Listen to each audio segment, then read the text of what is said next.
Pissing in your wetsuit in the summer is going to give you hypothermia. Rinse and spin the wetsuit in the washing machine. It doesn't damage it, and it ends fairly dry. It's plastic bags on the foot before getting into the ever-tightening wetsuit. I like that. If you can't have a quiver of boards, have a quiver of fins. Leighton Spence says, backside hack. That's his surf hack. It is a hack. Pissing in your wetsuit to keep you warm. Right, I mean, firstly, tramp. This was a public service announcement brought to you by the UK Surf Show. So, now that I've done the morbid bit, let's get into the questions, which you have, I can't see. Hello and welcome to the UK Surf Show. We are your hosts. I'm Pete. And I'm Mitch, and on today's episode, we ain't got no one. It's just us. We ain't got no friends, Lieutenant Dan. It's just us. We're well prepped for me and Pete to chat crap for the next half hour or so. Yeah. Probably a bit short one today because we really haven't got that much to chat about, but we're filling basically because we've got 2 episodes left from the northeast. I can't even speak today, from the northeast, and then we've got other episodes coming, and then we're off to Devon in probably November. Do you reckon? Yeah, I think November. It's hard to put a date to it, but I know you're desperate and screaming at me for a date. But I am. You know, it's not long after we open at Lost Shore, and it's going to be... It's funny because for the last sort of 2 years I've been involved in this project, it's sort of like, I accept with the amount going on, you know, it's a massive, massive project, delivered in such a unique way, you know, it's pension-backed, all this stuff, that we're going to be crazy busy for this period. You know, I have multiple nights a week in my van and all that sort of stuff. But you kind of think in your head that you're like, once we get to opening, that'll be it. I'll have all my time back. Fuck no. It's really not the case. I don't know how I told myself that. So it's hard to sort of put a date for us for Devon, but we know we're doing Devon. We know it's November, but we will lock it in hopefully in the coming week, more so for your sake. So yeah, I think so. And I think the thing is, if all of a sudden we just disappear for like 4 weeks, it's because we've run out of episodes and we still haven't gone to Devon. Yeah, possibly. I'm still waiting on the 1st of December. I'd be like that. Mitch, you got a date yet? Have you got a date yet? That's how we normally roll, to be fair. And I'm not really much of a planner. I'm more a turn up, make shit happen kind of guy, which I think I do fairly well sometimes, most of the time. But there are, you say that, I know we are running out of episodes soon, but there are some really cool things on the horizon that we're going to be part of, the show is going to be involved with. I can't really speak about it yet, and let's wait till we can finalise details, but it's going to be epic, like seriously epic, so that's definitely one to look forward to. Yeah. Will I have to do anything for that? You're going to have to fly somewhere, I can tell you that. All right, then. Brilliant. Brilliant. Love flying. Yeah. So what have you been up to, Peter? Not been surfing, just been working. So, yeah, cheers. Brilliant. Surf's been so fucking shit, hasn't it? Honestly, the amount of people I've had conversations with about, like, the surf this year, and I know Cornwall's had some, and they've had some good stuff recently. And you know, throughout the summer holidays they had a few decent days and stuff like that, and I've seen a couple of good days in Devon. Always, like, work's been shit, real life work, because I've been trying to work outside and it's just rained every fucking other day basically, so a job that should have taken me 2 weeks has taken me 4, so I'm behind with work, not getting any time to go surfing. Not that there's been any surf down here, well, there's been a few days, like I say, but nothing to really worth. It's not even worth going. It's just, you look at it and you're like, nah. And then you see pictures afterwards or video of people who posted, you're like, oh, fuck's sake, I should have gone down for that. But every time I've had time off, there's just been nothing. So, you know, I was even debating going to the wave. When you're busy, when you're really busy and there's no surf, so knowing you've not missed something, there's something quite sweet about that. It's frustrating, the fact there's no surf, but knowing you haven't missed it, because there's nothing worse. In fact, a friend of mine that I work with, guy that set up the Rasa Surf School, guy called Lee Wood, top bloke. In fact, some people have said to me, most professional outfit of a surf school they've ever seen anywhere, which is a huge compliment. Yeah. That's the surf school set up over in Ireland, and really good guy. He's actually been at home the last few days, and he's been used to surfing literally daily, full energy swell every day. He's moved back to Scotland as part of Lost Shore, and I think he's surfed once or twice, sorry, in Scotland since he's been here, and he's been home the last few days. And man, just the videos, the pictures. If you've not checked out Narassa Surf School, go check that out for one. Really cool setup. But my God, those waves. This is another thing why we need to go to Ireland at some point as well. So surely go and if he's your mate now, he's got to have somewhere for us to stay over there. Well, it's a surf school and hostel and everything else. All right. It's actually, I didn't realise, but it's one that I've seen and been aware of in the past, and actually having then checked back, I realised we'd actually had a bit of a conversation going back and forth. I guess surf communities, and on the greater scale of things, still quite a small thing in the UK. But that is definitely somewhere. In fact, I've already had that conversation, so. There's a lot of cool characters there. Yeah. There's a lot of epic surf, way above our ability for sure. So I'll film. You can get in. Yeah, yeah. I'll paddle out at bloody Mully. Yeah, great. Yeah, come on. Yeah, Pete, you do. It'll be good for the show. You do it. I'll film it. Yeah, it'll be the same if we ever go to Portugal. You'd be like that. Yeah, you just paddle out in Nazaré. Just have a look, and I'll film it. It'll be great. Well, I think that sort of stuff, not as obviously surfing Nazaré. Like I've said before, like I would not get in at Nazaré beach break when it was 1 foot, just in case. I know that rogue set's coming. So yeah, it's not going to happen. But see, I think we've spoke about that before. But I would love just to like go out on a jet ski and be out the back and just see the power of that and like what it's like to be out there, just to look. Nope. It'd be absolutely amazing. I think. No, because again, how many jet ski wipeouts have you seen? Like, I know you're going to be on that ski, which for me, happy days. Get on that ski. You take the ski, Pete. Not in the back of the ski. I want you riding the ski. Yeah. Well, there you go. So yeah, what else? I hear you've been surfing. Before I get to me surfing, because it's relevant to chat about Nazaré, I got a message from Louis Thomas Hudson the other day. He's got a new type of inflation vest.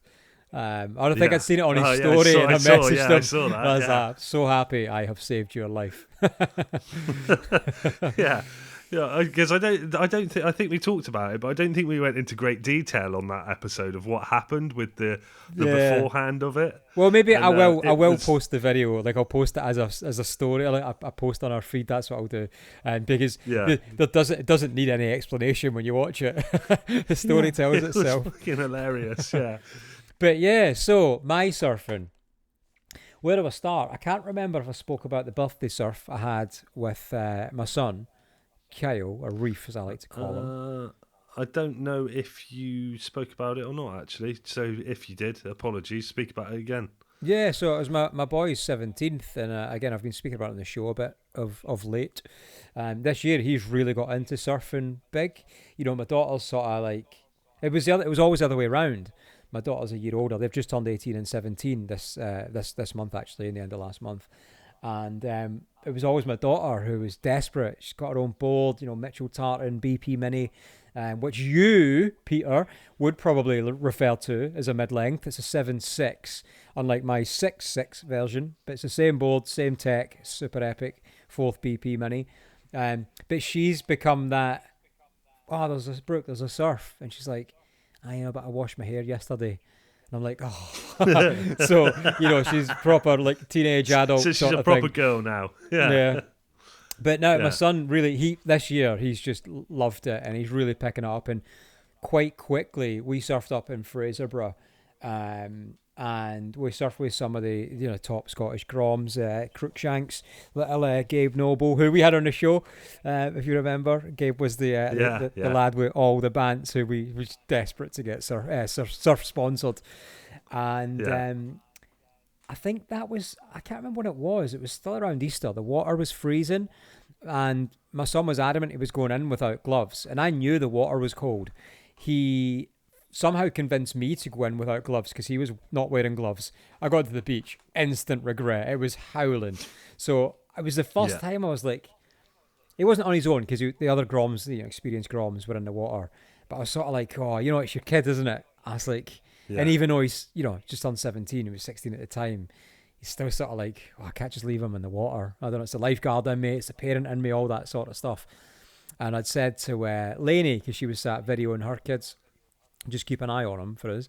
And I came back, and he'd actually, for up to that point, he'd only been surfing whitewater.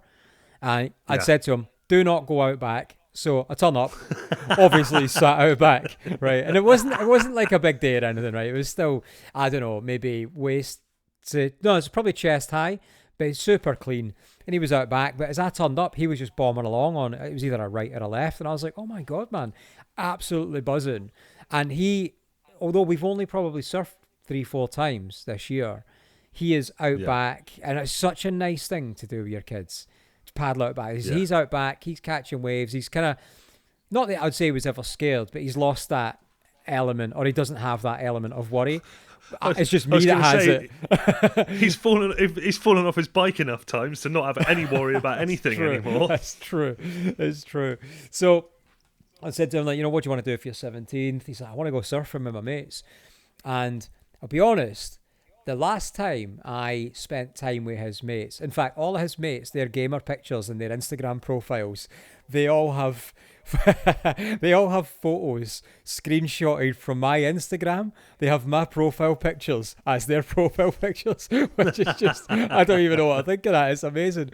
But the last time I really seen any of that his crew, I think it was his 15th birthday, and he wanted to go indoor football, so that's what we'd done. And when we were on the way home, they were like, oh, let's go to McDonald's. So we stopped at McDonald's. And it's not like you to go to McDonald's. I remember coming back from the toilet, and they were all half naked, all of them taps off, and they were launching ketchup round McDonald's. And I was like, never again.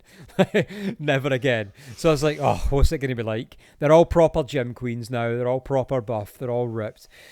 Just chasing chicks They all right. got the broccoli haircut. Yeah. They've all got, floppy fringe, black trainers, black trackies, black top, all Nike, obviously. And honestly, they turned up, and this was the weirdest thing, actually. The weirdest thing. This is the first time in my life where it would have, when I've done something with the kids, we've gone somewhere, it's not been a parent or me bringing the kids. Kyle, my son, he turned up with his mates in their car. And that is honestly, that's like, I don't know if it's a kick in the teeth. It's such an odd, even now saying it, I don't know if it's anybody else who's got kids that are adults, you're like, yeah, that's normal. But to me, it was just really odd. Anyway, they turned up. We borrowed some boards off of Wave Project Scotland. Should shout to Wave Project Scotland. And oh my God, was it so much fun. Like, the two of them, they were just in the whitewater. It was a howling mess, right? But it was a lot of power in it, and there was some probably shoulder high sets. And we surfed at West Sands, which is the golf course beach. East is rubbish for lessons because the whitewater doesn't form and stay consistent on the inside. West Sands has got a really shallow sandbar, but they break miles out. But it's shallow forever. Gradually gets deeper and deeper. So same thing. I was like, what was it? Oh, that's what it was. So Wave Project had got in the water just before us, but I'd forgot to agree a time because I didn't know what time Wave Project Scotland were leaving. So I was like, oh shit, I've not asked them. And it was one of them. It was the day where it was everywhere else was blistering sunshine. I think maybe either last weekend or the weekend before. But we had like the thickest ocean hearth you've ever seen. There was an amazing photo of the Queensferry crossing where, because the hearth tends to sit on top of cold water, doesn't it? On the Queensferry crossing, like either side on land was blistering sunshine, and the bridge was just in the most dense fog. It was mental. So it was that day. So I remember looking over and I couldn't see the Wave Project guys, and we'd been in the water for probably an hour and a half, and I was like, oh shit, I better go check in case they're waiting for the boards. So I run up. I know they're all surfed out anyway, except my son. He was just loving it. And I'm like, I've seen the Blown Away brothers. They run a surf school in St Andrews. I've seen them, and they were like, no, they're still in the water. I was like, okay, well, I guess that means I'm getting my shortboard out. So I ran back down with my shortboard and went, and I'd like just loads of waves with them. My son paddled it back on the, oh man, I've got a Soft Tech, one of the Lost Shore boards from Brad sent up as a demo. It's a hard board. It's a proper board, but it's foam deck wrapped, if that makes sense. Yeah, do you know the ones so I mean? That's, I think they're like the McFadden ones are like that as well. Similar, yeah. And I had a go on one at the Wave. When was it? A bloody 6 months, a year ago or something. It was absolutely fantastic. I remember you talking about that. That's right. Yeah, because it was. You've got the feel of a hard board. You've got the buoyancy of a foam board, but it moves really easy as well for some reason. I don't know what it is. The mix of the two. Genuinely but it really moves unbelievable. Well. Like I used that board a couple of sessions ago. And I thought I was going to just have a nightmare. I didn't think about it on that. I definitely can't duck dive it, that's for sure. It's a 7.4, but it's like 60 litres or something stupid. And man, obviously it's easy to catch waves, but it surfs so well. Like I've genuinely had some of the best waves of late on that board, like up and down. And I'm like, man, I think I'm going to buy that board from, if I having a conversation already with Brad about that very board, but genuinely epic. So, I'm on my shortboard. My son's. Well, that'll be good for you to have a board for me when I come up to you again next, so I don't have to lug mine up with me. It's also a perfect wave garden board because, getting smashed off the floor and stuff, that's perfect. So no damage. So it's just great. I was out back. My son was paddling out occasionally, getting absolutely smoked by some sets. And because he was on that Soft Tech, even if he was sort of scratching over, he'd get pulled back inside so far on it. But it was just really nice. It was just such a nice day. His mates loved it. So I'm looking forward to it again. So then, like you said it at the start, right? This summer, I know we've said it on every episode, it's been the worst summer I have ever seen in terms of weather and in terms of surf. It's been horrendous. I even seen a video from Logan on his stories the other day of a surf he was about to get in for, and he was like, what am I doing? And Logan gets in for stuff that Ben Gravy doesn't get in for, that's how poor it's been. So then we have, we're now at last week. I think this is the one I was talking to you about. So absolute belter of a forecast. And it was sort of one of them. It was like Saturday's the best day, Friday's the best day. Is it Thursday? And it became the Friday. So kind of all of us at work at Lost Shore were all like making our own plans. We're going to go to a separate, the beaches we're going to go to. And we always try and surf together where we can. But everybody's got a different requirement, haven't they? And it's the same in any surf friend group. You got sort of high performance surfers that just want the heaviest, shallowest slabs, and then people that just want an easy time, and that's absolutely fine. So kind of a load of us, including Spence, who runs Five Surfers, if anybody's come across him, top bloke, we decided we'd go St Andrews, East Sands, and it was the Friday. That was it. Friday became the day. Perfect, like 12-second periods. It's kind of like unheard of for the most part up here, a period like that. So you're on for something good, eh? And I was like, I remember, cause I've just got my new van. Normally I have to choose between boards. I packed almost, well, not all of my boards because I've got a lot, but I packed all the boards I could have wanted. There was no compromise. Do you know what I mean? Like, that's the thing in life, isn't it? You should learn compromise, and then you're an adult. Do you then find, because you've got too many boards in your van, you go, I don't know what to take out, and then you're out there going, oh fuck, I should have brought this out instead? No, because I think generally there's three go-tos in there.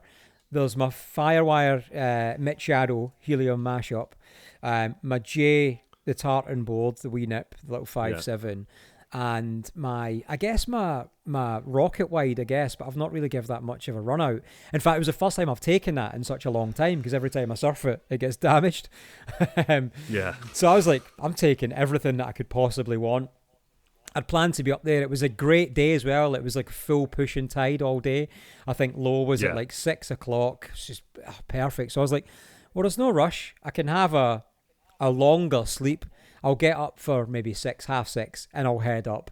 That's still super early for me, obviously. But I wake up at 4 in the morning, mate, and I am... it's like Christmas, because it has been a long time, and this was an amazing, amazing swell. So get up, go up there, man, and... I don't know if anyone's... Did you see the sunrise video, sorry, I posted a few days ago? think I did, yeah. Stunning. I mean, what a way to start the day. Swanee's up there. Sort of crews turning up. Not as many as you would expect, but a lot of spots are lighting up. Hearing from the guys that I work with, they're over at sort of, the peas side and stuff, and it's just absolutely cranking. So, sort of like, get there, stoked, mate, and then it's completely flat. Which I've not told you yet. You think I've had an amazing surf. And I say completely flat. I mean, there was maybe an inch. There was like an inch to 2 inches and nothing. Mate, there is nothing worse than driving to a spot to surf when it's supposed to be surf and you get there and it's just flat and you're like... Especially at 4 in the fucking morning. It's like asking for a He-Man at Christmas and you open it up and it looks the same, but when you get in there as a Barbie and you're like, oh, for fuck's sake, so you got the wrong thing. I've tried to leave it because I know you think I've had a great surf because it was such an amazing forecast. It was such an amazing forecast and it just didn't arrive. It arrived at the other side, the other East Coast.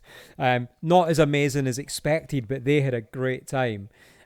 All the same, and I was just like, are you fucking shitting me? I was genuinely, I think I could have quit the surf world at that point. Fuck. I was so gutted, mate. Oh, man. The sunrise, don't get me wrong, was insane, but I cannot deal with it. It's kind of breaking me to think, and I've been saying this a lot recently. I started saying it a while ago as a joke. It's kind of becoming reality. Is my next surf in a wave garden facility? And don't get me wrong, if it is, that will be great. But that's still a month or so away. I want to be in the ocean. Is there even water in that pool yet? I don't know. It's been a rubbish.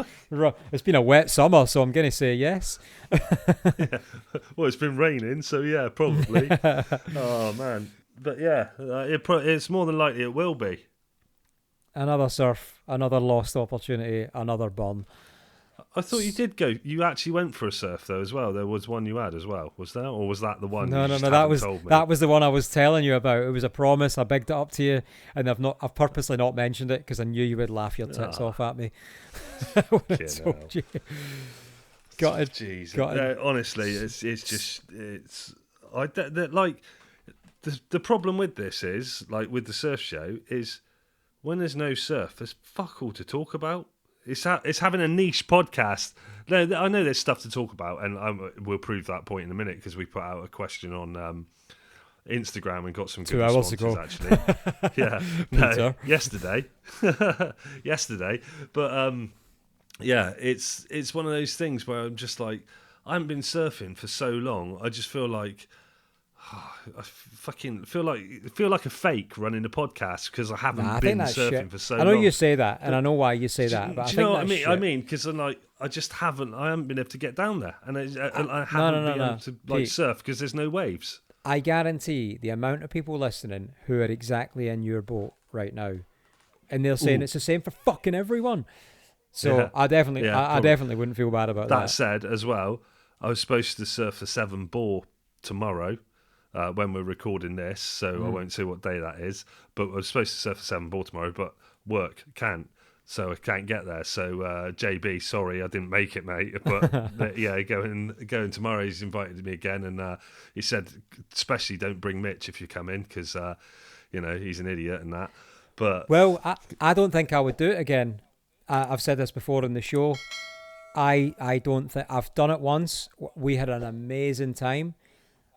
It is, for anybody thinking about doing it and hasn't listened to them episodes where we've spoken about it, it is so fucking dangerous. So dangerous. Yeah. It's going wrong so quick.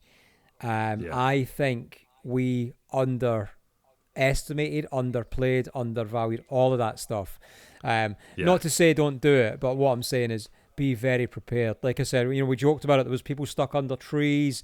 There's so much going on, and it's not like wiping out when you ultimately sack it. It's not like wiping out in the ocean. Yeah, there is the power and the shit moving in that water.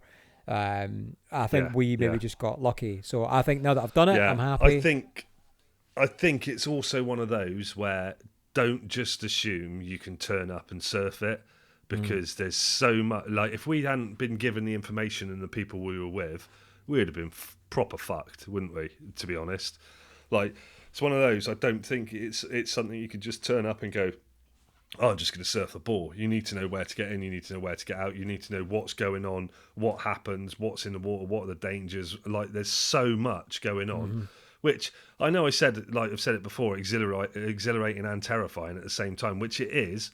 But I think if it's a scale of like exhilarating, terrifying, I think terrifying tips the scale much more than like exhilarating. It is fun, but it is also, like you said, it is fucking terrifying. Well, even while you're explaining how dangerous it is, all I can still remember is you going, "Paddle, motherfucker!" when I was like literally sitting like 50 meters too deep. But initially, I was in the perfect spot. I'm gonna get us on a shoulder. Oh fuck! Bollocks. But it was. I mean, it was fun. It still was fun, and we laughed so much, like trying to clamber out, and me just seeing you just getting battered was the best thing ever. But it was fun. No, it's definitely good fun. Here's something to talk about before we go into these questions. Just because it's relevant, actually. Today, I redone my first aid at work course, right? It's obviously part of Law Show stuff. We're sort of people facing. Our sort of idea is that we like the idea that all of our staff at some point will be surf coaches, because if you can talk about the product, if you can understand it, if you understand what surfing feels like, that's just what an amazing environment you create, right? So, obviously part of that, first aid and everything else. So it was just it was just a first aid at work course, right? Nothing in depth, but it's the most basic of any sort of medical training I've ever done. Obviously 23 years in the army, I've been a beach lifeguard, all that sort of stuff. So it was weird because I was going really in depth when he was asking questions about next stages and processes and stuff, but not really realizing this is just first aid at work. And then, because this is the first time I've not refreshed my lifeguard qual this last year, because with the sort of everything that's gone on, I didn't need it, and I just wasn't willing to throw money at it. So, and then obviously being out of the army, like we do refresher training every 6 months. That's how it works, and it's high level trauma, everything else you can imagine. And sadly, as you know, I've got a lot of experience in dealing with traumatic heart attack and water, all that sort of stuff. So, do you know what? You say that, right? I heard a statistic the other day. I don't know how correct this is because I haven't researched it, so I'm just throwing out it could be absolute bollocks. But it's only something like 7% of people who receive CPR out in public survive. So like 93% of the time, someone who's having CPR done on them out in the real world, not in like a hospital environment, will die 93% of the time. Yeah, actually, it's funny you say that. They went through the stats today, but I'm not going to people just pick these things apart, so I'm not going to. But it's everyone, and actually, it was the reason in the first place I was on the podcast. For anyone that doesn't know, guy had a heart attack in the water up in St Andrews, and I was trying to promote on my own Instagram the fact that if everyone learned first aid and CPR, how much safer would the world be? How much safer would the world be? And Pete and Leighton at the time, obviously, I don't even know how, but you'd heard about it, and you guys went away and done a CPR course, if I remember right. Had me on the show, couldn't get rid of me. So and this guy, Bill Shackman, we've had him on the show as well. This is what defeated looks like. Yeah. And Bill that had the heart attack, we worked on him, myself and a few others, for 15 minutes and on CPR non-stop. Gynecologist. He was clinically dead, no heartbeat, no pulse, no oxygen. A lot of broken ribs during the 15 minutes of compressions before we hit him with a defib, and the defib ultimately saved his life. So because I haven't re-qualled at all not since then, but I've not re-qualled in a while. I've not been on a resusciani. I don't think they've got new names now, but are you okay? Doing compressions today actually took me straight back to that, and that's never happened before. And it wasn't like head wobble and that sort of thing. I'm going to go sit and cry in a corner, but it was like I just want this this bit of the course to be finished. I don't really want to think about that.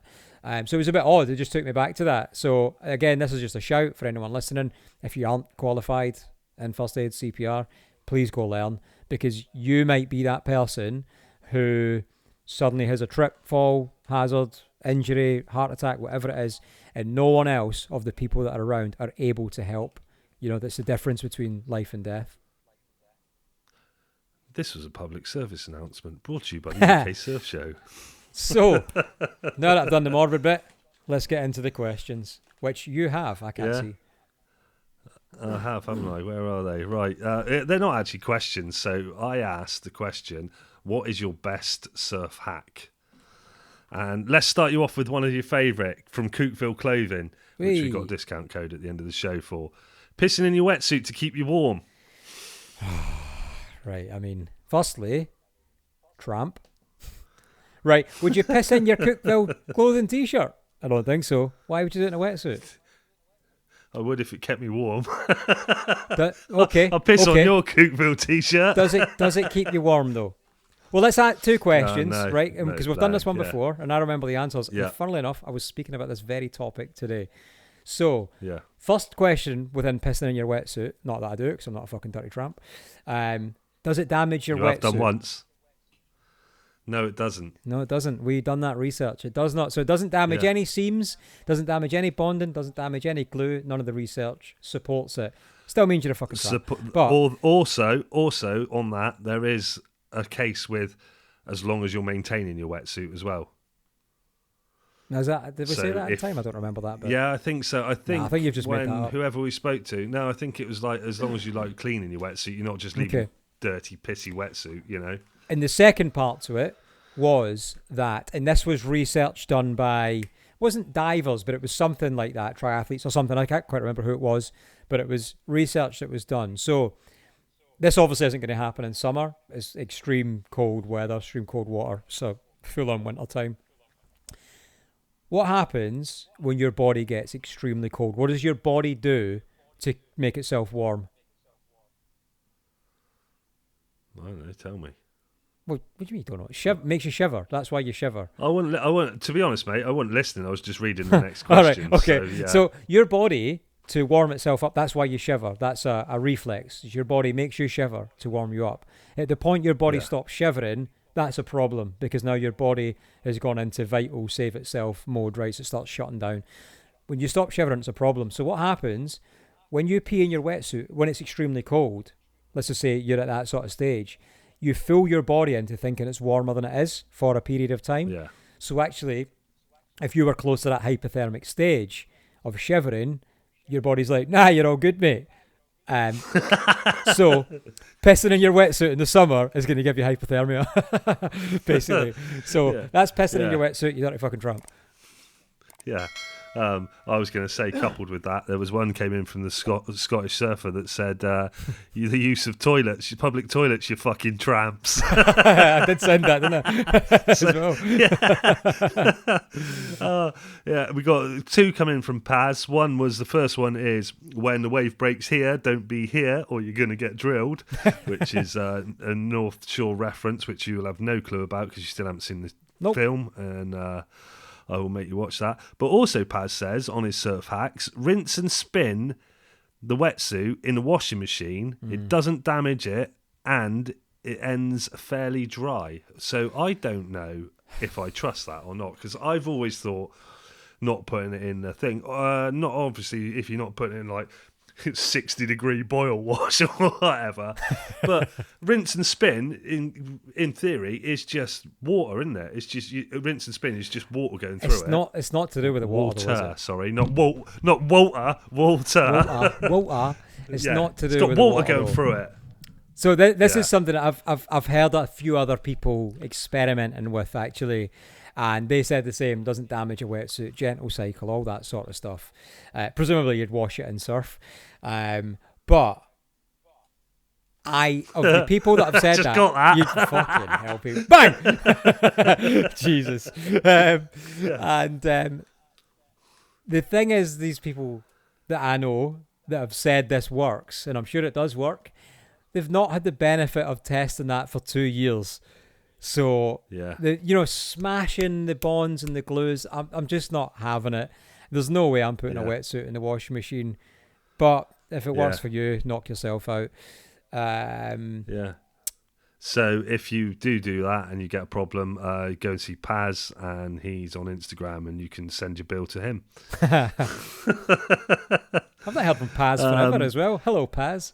I spoke to him the other day. One of his dogs died, so I'm sorry to hear about that. But yeah, he's actually I speak to him in Spanish more than anything now, because I've been doing that in my spare time, just learning Spanish. Why not? No, you've not. Yeah, I have. Go on then. Yeah. Quisiera reservar una mesa. What the fuck? So yeah, I just asked about reserving a table.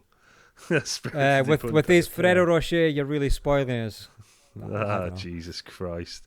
Anyway, what have we got? Also, we have got Simon Stalgris, something like that, says plastic bags on the foot before getting into the ever-tightening wetsuit.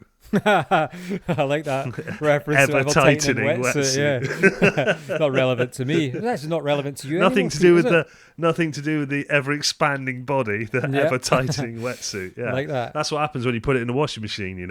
So that is a great tip as well. I've heard this bag thing for years. I've never done it with a bag. What I used to do, I used to wear wetsuit socks, and when I realised that, in my opinion, wetsuit socks, especially if they're cotton, actually make your feet colder. In fact, I'm telling you, cotton socks make your feet colder because they don't create that thermal barrier. I used to wear the sock just to put my wetsuit on and then take the sock off. Yeah, same as the bag, but comfier. Yeah. How'd you do that with a paper Morrison's bag, though? Oh, that's it now, isn't it? Honestly, I went to Bristol the other day and I had to buy some stuff, and the shop gave me a paper bag, and it was raining for a change outside.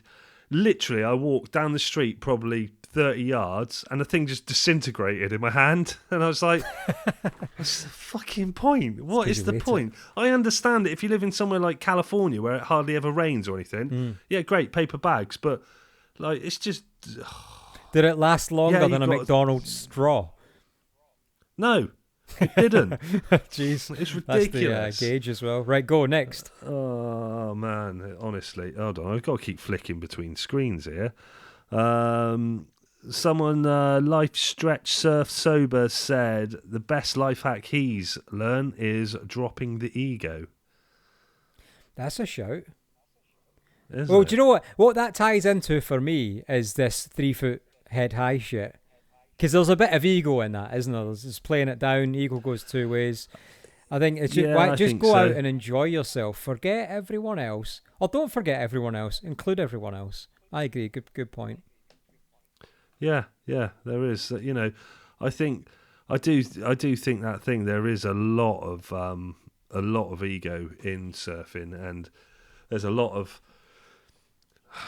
I don't know what is it. Bad ego. There's a lot of bad ego. There is. I think there's bad ego and there's good ego in a way with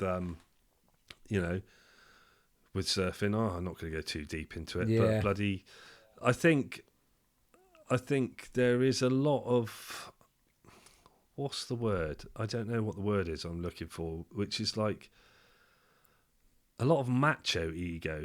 Do you know what I mean? Like you were saying, like that thing with the wave height thing, and there's a few other things. I seen someone sent the other day that what's his name? Scottish surfer Craig McLachlan. Yes, that's it. He was surfing and he's like 1 foot and clean or something like that. Oh, I saw it. Yeah, it was over his head. That's not 1 foot. What are you doing, Craig? Come on. Yeah. But it's that same sort of thing. But like, no, I think I don't know. I think the macho ego, I think, could be do with going from everybody, like this. I don't know. Do you know what I held today? I don't know.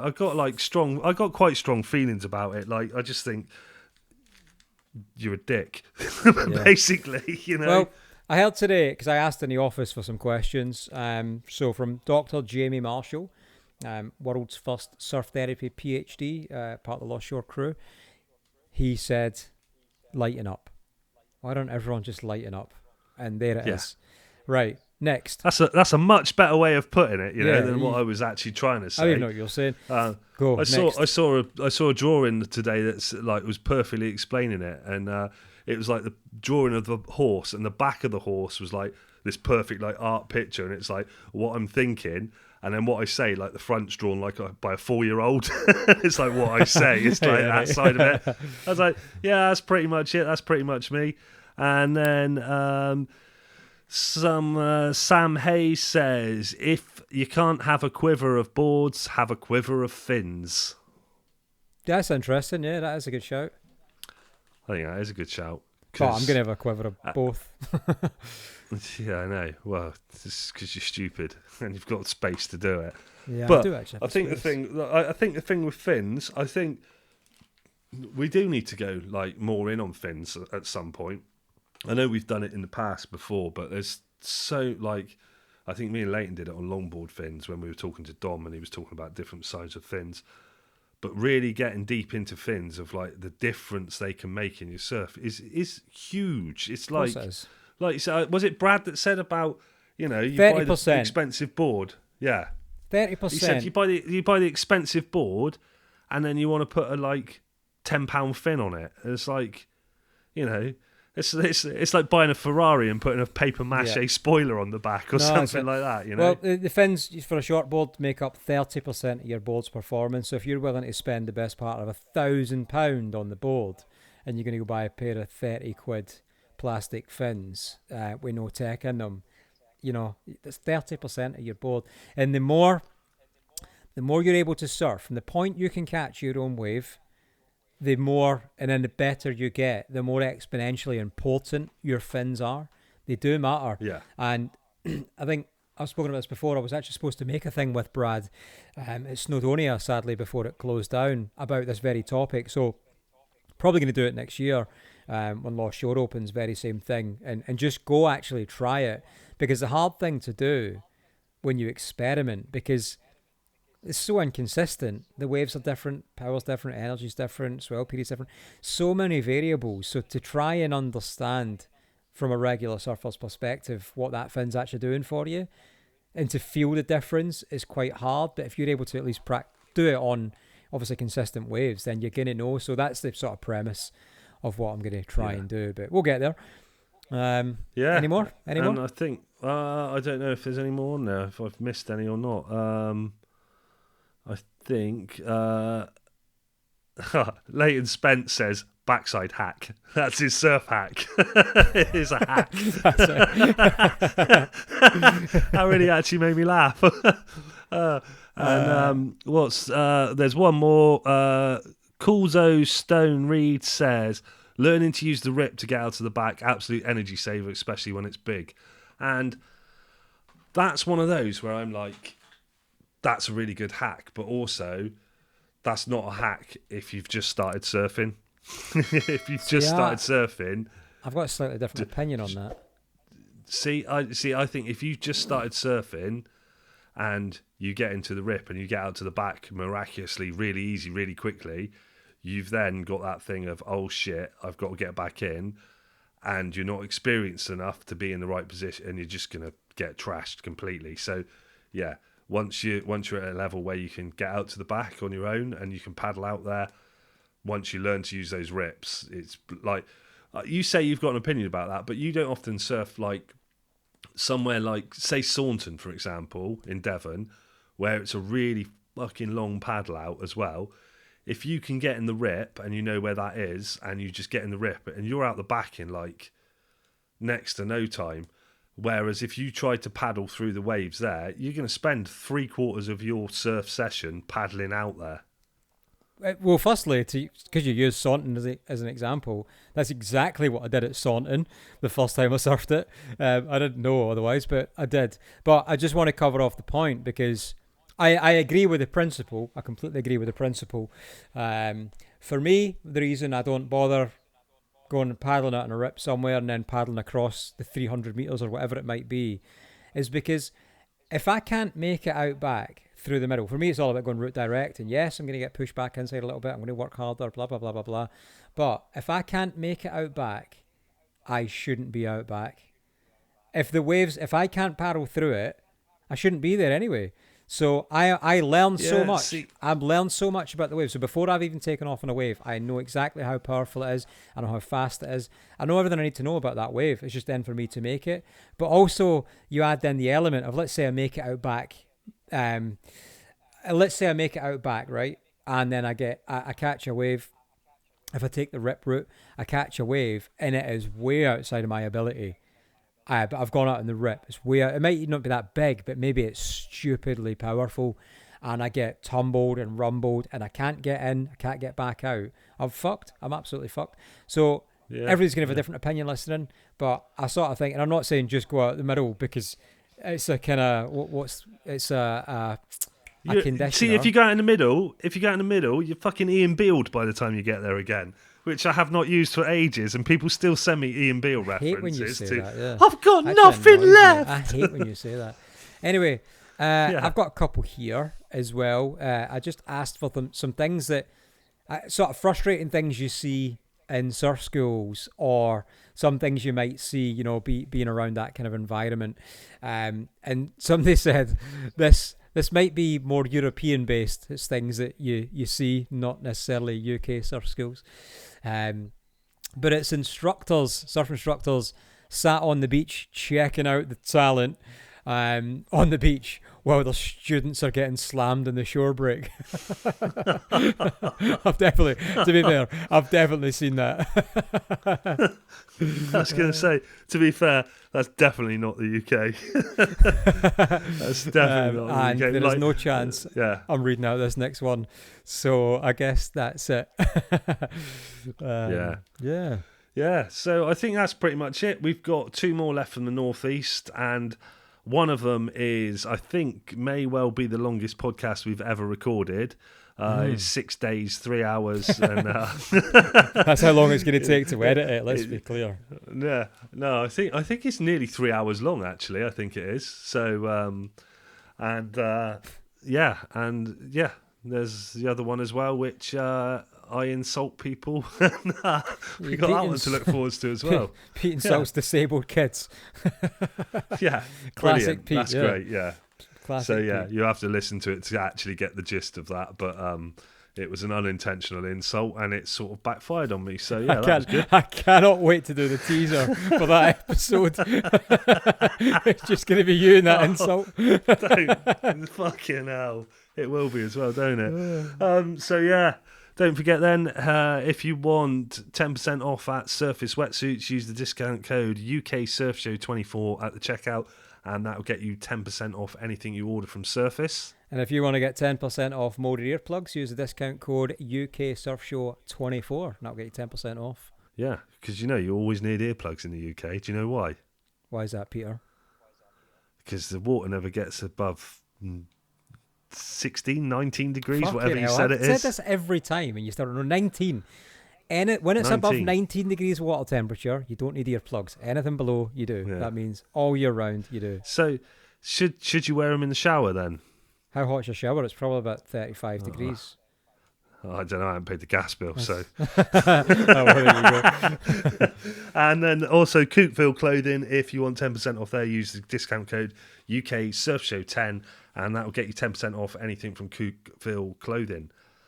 That's pretty much it. So we'll see you next time with a Northeast guest, and the last 2 we've got are both returning guests. They have been on before, but also they are actually. The last 2, they 2 of the people that are on the last 2 have been on before, but this time they're on with partners as well. So look forward to them. And don't forget, send us your surfing class heroes if you've got any. Anyone you think deserves a shout out on the show, what they do for surfing, what they do for their local community. Could be a surf school, could be a shop, could be someone who works in a shop, could be Bob down the road and all the stuff he does for anything.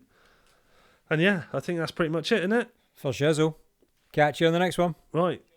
See you later. Toodles.